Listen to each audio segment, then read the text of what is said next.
È nata una poesia. È una frenesia che mi arriva all'improvviso. A volte fisso foglie e per un poco resta all'overè. Cerchi di distrarre, ma poi torno a lo guardare.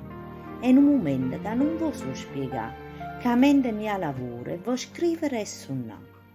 Quando tutti assieme io penso a un argomento, si appiccia la lampadina e i versi cominciano a carere.